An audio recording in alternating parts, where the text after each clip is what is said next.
File pending राहिली की फक्त ती फाईल अडकत नाही, तर नागरिकांचा शासनावरील विश्वासही अडकतो.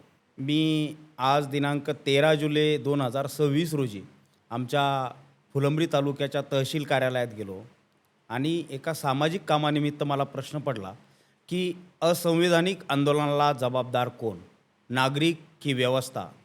जेव्हा सामान्य माणसाची फाईल धूळ खात पडते, जेव्हा त्याच्या मनात संतापाचा ज्वालामुखी तयार होतो, प्रश्न एवढाच आहे, तो फुटण्यापूर्वी व्यवस्था जागी होणार का? नमस्कार. मी आज कटू वास्तव तुमच्यासमोर मांडण्यासाठी तुमच्यासमोर आलो आहे. आपण वारंवार पाहतो, कुठे नागरिक रस्त्यावर उतरताय, कुठे आंदोलन उग्र रूप धारण करतंय, कुठे सरकारी अधिकाऱ्यांविषयी अशोभनीय भाषा वापरली जाते, तर कधी न्यायव्यवस्थेसारख्या सर्वोच्च संस्थांबाबतही अनुचित प्रकार घडत आहेत. मी अशा कोणत्याही असंवैधानिक आंदोलनाचा किंवा अशोभनीय भाषेचं समर्थन करणार नाही. पण एक प्रश्न नक्की विचारतो, सामान्य माणूस एवढ्या टोकाला का पोहोचतो? हा प्रश्न मला माझ्याच एका सामाजिक कामामुळे आज पडला आहे. दिनांक 25 ऑगस्ट 2025 रोजी मी माहितीच्या अधिकारांतर्गत छत्रपती संभाजीनगर जिल्हाधिकारी कार्यालयात अर्ज केला. आमच्या परिसरातील डोंगराळ भागातील 19 गावांचा शासनाच्या डोंगरी विकास योजनेत समावेश नाही आणि शासनाच्या चुकीमुळे तो समावेश नसल्याकारणाने तो आता व्हावा, यासाठी काही आवश्यक माहिती मी त्या ठिकाणी मागवली होती. फक्त 4 दिवसात मला उत्तर आलं. कार्यालयाच्या नियोजन विभागाने दिनांक 29 ऑगस्ट रोजी माहिती घेण्यासाठी 94 रुपये शुल्क भरण्याचे पत्र मला दिले. मी 94 रुपयाची फीस भरली आणि फक्त 15 दिवसात म्हणजे 16 सप्टेंबर रोजी संपूर्ण माहिती मला मिळाली. यासाठी छत्रपती संभाजीनगर जिल्हाधिकारी कार्यालयातील नियोजन विभागाचे अधिकारी आणि कर्मचाऱ्यांचं मी मनापासून अभिवादन करतो. त्यानंतर 1.5 महिना या 19 गावातील गावप्रमुखाशी सतत प्रवास करून 29 ऑक्टोबर 2025 रोजी 19 ग्रामपंचायतीचे ग्रामसभेचे ठराव आणि कव्हरिंग लेटर जोडून संपूर्ण प्रस्ताव जिल्हाधिकारी कार्यालयात आपण सादर केला. 15 डिसेंबर 2025 रोजी जिल्हा नियोजन अधिकाऱ्यांनी फुलंब्री तहसीलदारांना सदरील प्रकरणासाठी आवश्यक माहिती मागवण्याचे अधिकृत पत्र पाठवले. मीही ऑफलाईन एक पत्र तहसील कार्यालय फुलंब्री येथे जमा केले आणि इथूनच माझा संघर्ष या विषयातला सुरू झाला. या पत्रावर 50 दिवस झाले. मी ज्यावेळी गेलो पाठपुराव्यासाठी तर कुठलीही हालचाल झाली नाही. 20 फेब्रुवारी 2026 रोजी तहसीलदार फुलंब्री यांना मी एक स्मरणपत्र दिलं.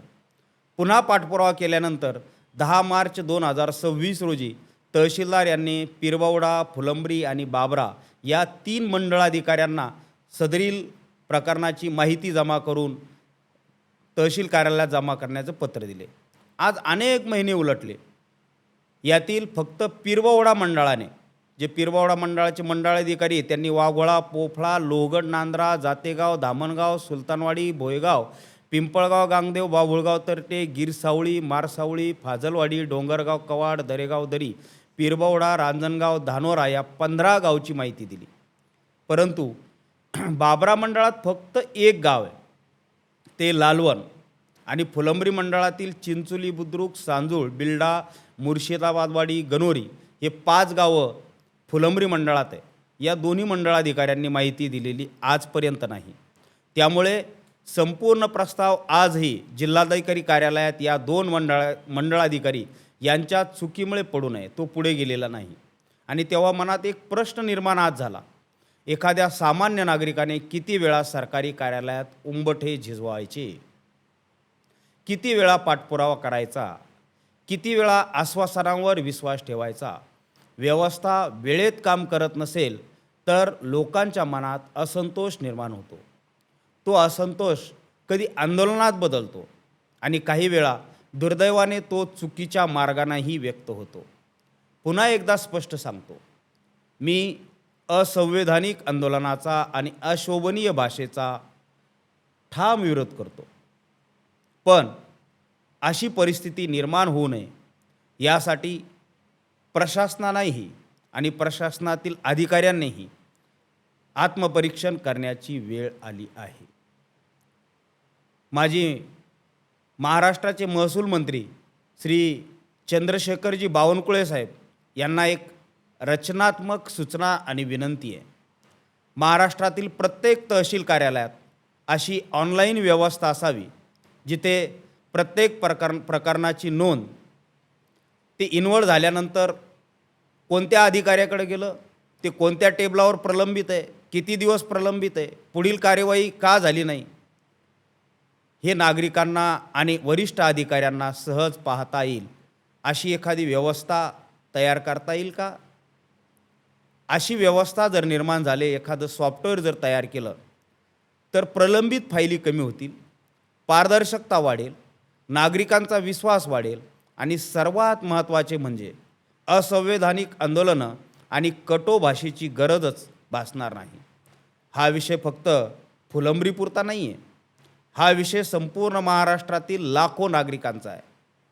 जर तुम्हालाही वाटत असेल की शासनातील कामकाज अधिक पारदर्शक, जबाबदार आणि वेळेत झाले पाहिजे, प्रश्न एका व्यक्तीचा नाही आहे, प्रश्न लोकशाहीवरील विश्वासाचा आहे. धन्यवाद.